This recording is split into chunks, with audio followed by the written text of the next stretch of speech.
Once upon a time, and by that I mean last fucking year, Red Bull were untouchable. Gods among mortals. Max Verstappen wasn't racing, he was committing war crimes on asphalt. And Christian Horner was grinning on pit wall like the smug bastard he is, wrapping up a 3-year power trip. And the RB20? That thing wasn't a car. It was a fucking missile with a drinks logo on it. And so a lot of people look at the recent and abrupt firing of Horner as an unexpected and unreasonable move from Red Bull. At a time when the team is struggling the most, they remove the leadership in the team. Essentially catapulting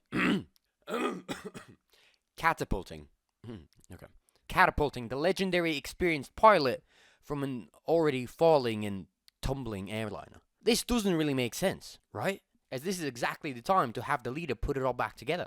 Refocus the team's engineering capabilities, squash looming driver lineup dangers, and put the train back on its tracks. Well, let me tell you something. This was the first sensible decision the owners made in fucking years. This is because while the issues seem to lie elsewhere, fundamentally, we've landed ourselves in this predicament solely because of the team strategy employed by the leadership. At first glance, sure, it looks insane. The team is nosediving, Max looks like he's racing a wheelbarrow, and you go and boot the guy who's been there since puberty ended for half the grid. But this collapse did not start because the car became a little slower in the straights. It started with a philosophy, a strategy baked so deep into Red Bull's DNA that by the time anyone noticed the tumor, it had already eaten through the fucking skull. George? Peach's ass. They didn't fire Horner because things were bad. They fired him because he let the whole operation catch fire and then stood there pissing into the flames like he was going to put it out. I will no longer be involved with the business or the team. So let's tear this apart. How the hell do you go from a generational dominance spree to being lapped twice in Austria? How did the most dominant team in modern history manage to blow it all in 11 months' time? Let's find out.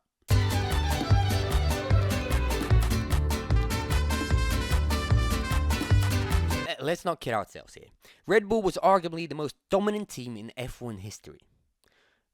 At least in the short term. Sure, they didn't secure the most championship wins on record, and it hadn't reached the Lewis's peak performance in the doped-up Silver Arrows, but the dominance during these years at the reins was absolutely otherworldly.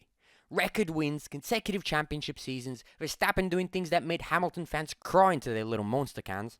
They weren't just winning, they were annihilating. The 2023 season was like watching a lion tear through a herd of deaf, blind, and limbless toddlers. Because they couldn't run it. I don't know. I just came up with this metaphor randomly. It's a bit gnarly. I'm sorry. But now it's like that lion's got arthritis, and the toddlers, all grown up, have finally sprouted their first teeth and are biting that motherfucker back. The same rapid dominance that made them kings is now the same reason why they've nosedived in the leaderboards quicker than Maxi could say, Simply lovely. We're talking a car that can't fight midfielders, a legendary team boss fired mid-season, a second driver situation that's a goddamn punchline, and their one saving grace. Max Verstappen, peeking over the fence like a bored housewife, eyeing down Toto's garden, considering an affair with a new pool boy. From a very bare bones perspective, F1 success is dictated by two factors: driver and car. Now, typically, F1 teams focus on attaining consistently performing driver lineup and some solid engineers. Now, Red Bull has structured themselves differently, centering everything around star performers. Two men: Max, the mentally and physically abused as a child beaver, Verstappen, and Adrian, sketchbook Jesus Newey. You see, they didn't want two solid drivers and a robust engineering team. They wanted one prodigy behind the wheel and one madman behind the sketchpad with a fetish for wind tunnels. And they got it, both of them actually. So they exclusively hunted unicorns, only the best, no compromises, and discarded promising young drivers in the process faster than Horner getting fired after Verstappen exit rumors surfaced. Too soon? Too soon? Maybe.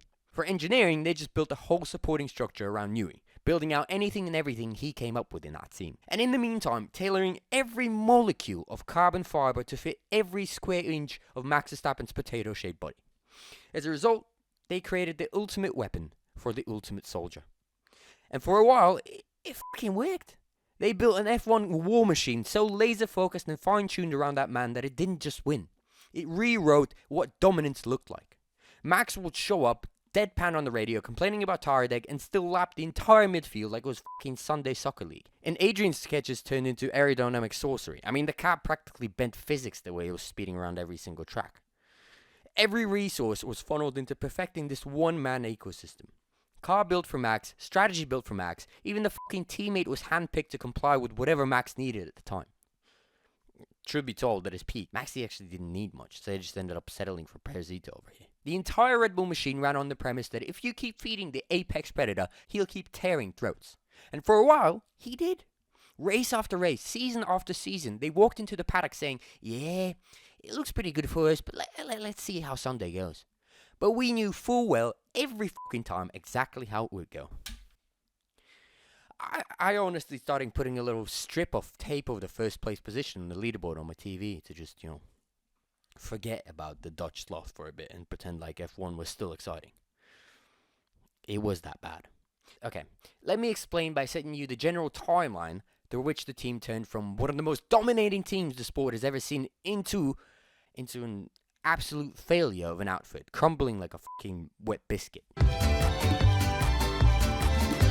First things first, Adrian Newey abandons the team. Gone. Slid out the back door while Red Bull were too busy arguing about what flavour of Gatorade to serve in hospitality, not to upset the poor tummy of our now 4-time world champion.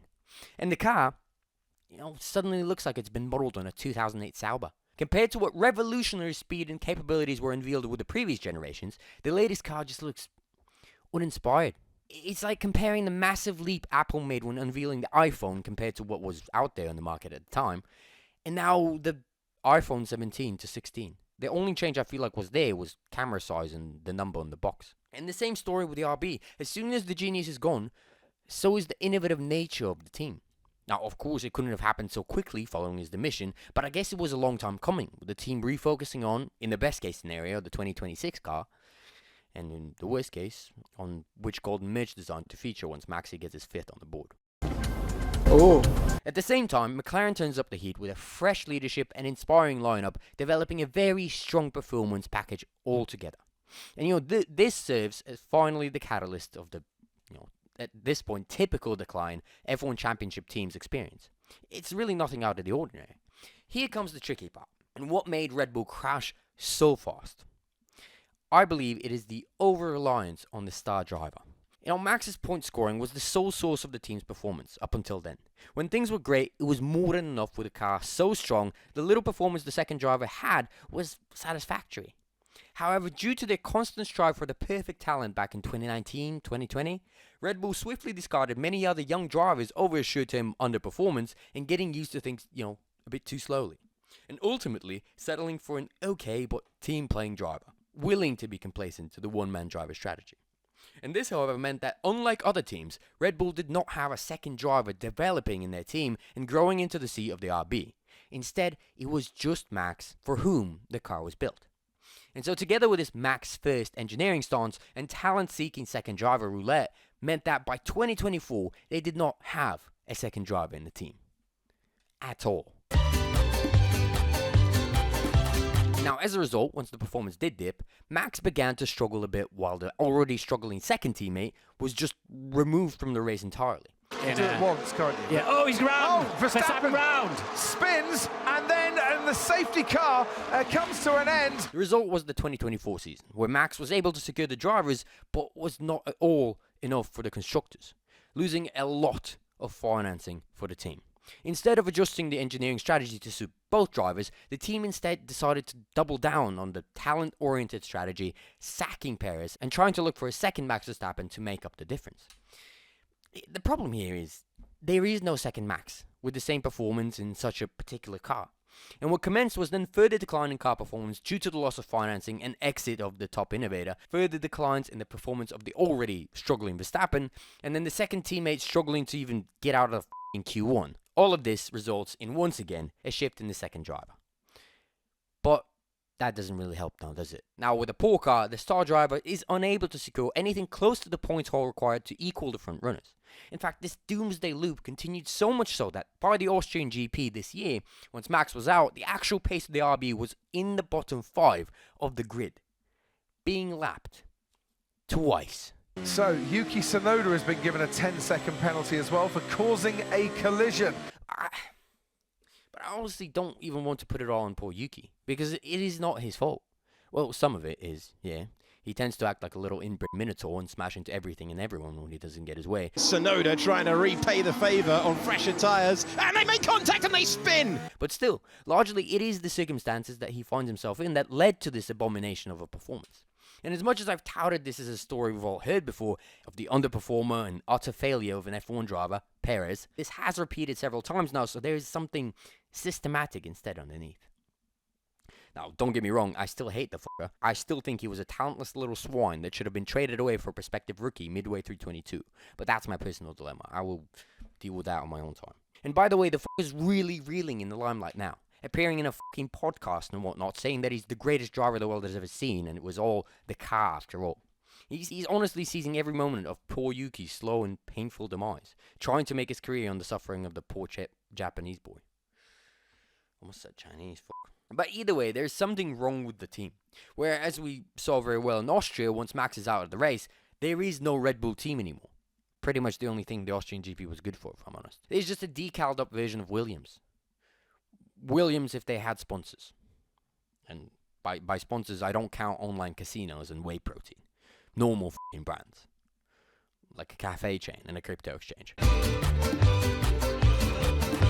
Now, with the team being shaken to the core and the team principal out, star driver on his way out and the team on its knees, things really aren't looking so good. This is the Red Bull team whose 77-race streak of point-scoring finishes came to an end in Austria. But having followed the sport long enough, I can say for sure that there's a way out of this hole. Looking back at the situation at hand, they must admit to themselves that a team cannot any longer consist of a single driver.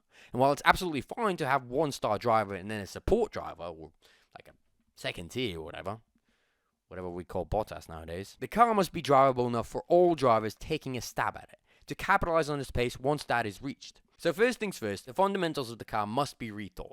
It is no longer acceptable to take into account one driver's input into designing the RB of the future. That exposes the team to over-rely on that one driver, where he has so much leverage over the team that we may as well call the typical driver salary negotiations extortion. Honestly, right now this more resembles Max as Don Corleone giving poor Red Bull management an offer that can't refuse. At least, if I was Max, I would not sign any multi-year deal with Red Bull if we're not breaking world athlete salary records.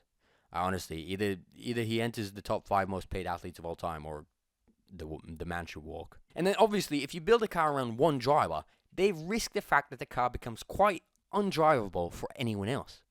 Like is the case now with the Red Bull, with literally no second driver after Daniel Ricciardo back in 2018 being able to get even marginally close on pace with Max.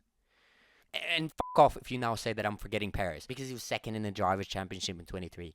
He had less than half the points of Max. Less than half. That is not by any imaginable definition of the word close. And while yes, he does seem to be more competent now that Lawson and Yuki both cannot keep the RB on the road, he is still just as incompetent or even worse off than both those fuckers. So shut your trap. So with this fundamental shift in how RB go about designing a car, the direction of the team will be set. Yes, it will take time. Yes, it will likely take months to come up with new aero, handling, and other key components that make the current RB look like a well-oiled M16 in Verstappen's hand and a fucking Play-Doh knife on wheels in Yuki's. And no, that wasn't a reference to Yuki looking like a child, so he plays with Play-Doh. That's, it was just a metaphor to describe the handling of the car. But holy shit, that man is short as fuck, isn't he? F1 drivers are already known to be quite short, but I think Tsunoda Sr. overly understood the assignment when pickling with Mrs. Tsunoda. Of course, the shorter the boy is, the lighter he will be in the car, but he's got to reach the fucking pedals at least, you know what I mean? And there's only so much cushioning Red Bull are able to buy in their current financial predicament, so you got to think about that as well. Anyway, once the car is where it's supposed to be for once, you need to utilize the drivers you have. Now, luckily, Helmut's been working on a nice and fat pipeline of youngsters in the RB program. Looking at him, I honestly don't even want to think how the recruiting process goes. My mind has been damaged by all the old white men and Catholic church priest scandal documentaries that I don't even want to go into right now, mate. Fucking hell. But the driver situation seems to be very dire at the moment, right? With Max, their only star driver, on his way out, and Yuki showing the worst performance of his career. But I sincerely think that this is the wrong way to think about this whole issue. This is exactly the short-term perspective that has plagued Red Bull over the past 5 years and has led them to the low they are at today. Because, okay, let's rephrase this problem with the longer term in mind, okay? Let's assume that over the next 5 years, the engineering team is able to deliver a car that is capable to be counted as a top team. Because right now, Max excluded, the car better qualifies as a contender for the F1 Academy season than anything. At that point, it may be a better use of finances to just rent a few Lando cards and call it a day, honestly. With this in mind, you look at your lineup more long term and actually no longer really need this one-star performer to pull the team along. This reduces the leverage the Dutch Beaver has on the outfit, and at the end of the day, it gives them more capital to invest in the car and other young prospects. And as much as I dislike Tsunoda, the little prat he is on the grid, he's not exactly one I would overlook. As he has been in the daughter company and has been capable of consistent performance, he could be one of the drivers to take the team into the next seasons. Emphasis on the could, with a tempo adjustment. And maybe a small investment in some pedal extenders. Now, if they could keep Max, great. An experienced driver alongside a reinventing team can prove to be very useful when redesigning a car. But it's no longer as necessary, and to be honest, might make it easier to push the change. Because I can't imagine any actual decisions being made towards changing the car from a Max-centered principle with Yost the negotiator being present in the conference room. I think the Mexican government had a better chance of going anti-drugs, with Pablo holding half the country captive with C4 strapped to every other government official's car, than Loren pushing for more handling in the RB22. Yeah, I think I'm going a bit wild with the metaphors today. You have to go with it, mate. You just have to. So let's assume, I think quite safely, that they no longer have Maxi on the lineup. Boo-hoo. Lost sales, no more orange merch. Oh no. Honestly, thank fuck. I've gotten so sick of the color orange you wouldn't believe it, mate. I honestly hope it's out of the sport for good. Especially now that there's 3 boys at the top of the stands and all 3 somehow wear the same damn color. It's fucking annoying. And it don't fucking matter how those boys in McLaren name their orange. Papaya, teriyaki chicken, I don't give a fuck. It's still fucking orange. Now they have a slot to fill with a fresh spot on the grid for a cheaper but still really devoted Red Bull development driver.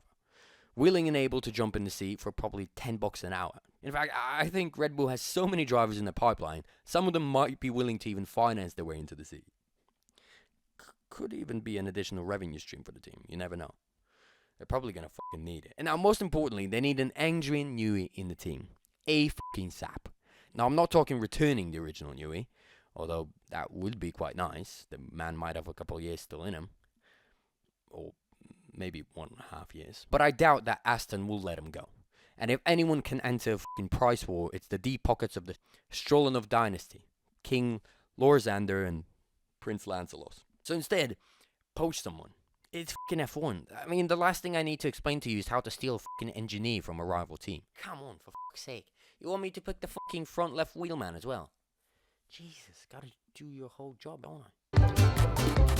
And there you go. If you follow this pretty simple 3-step plan, you could potentially build an F1 team capable of getting back into the championship fight. In 3 to 5 years' time. Maybe. If the stars align. I mean, the plan is just a general idea I came up with in the span of 15 minutes while sitting in the bus on my way home. It's not rocket science, but somehow it seems the RB team really didn't get it. Okay, I mean, if we skip the bullshit, of course they knew. But they were too blinded by the short stint of a 3-year championship domination to care too much about the long term. But now, finally, with things not looking so rosy anymore, the whole strategy that actually got them to where they were at the end of 2023 has gone straight out the window at the first sign of pace trouble. But whatever the outcome of this predicament may be, the case of the Red Bull should be studied, both in terms of how empires rise and then subsequently fall in F1, to avoid any such future predicaments for the rest of the grid. I'm looking at you, Zach. You've got a good thing going with these two. Don't f*** it up.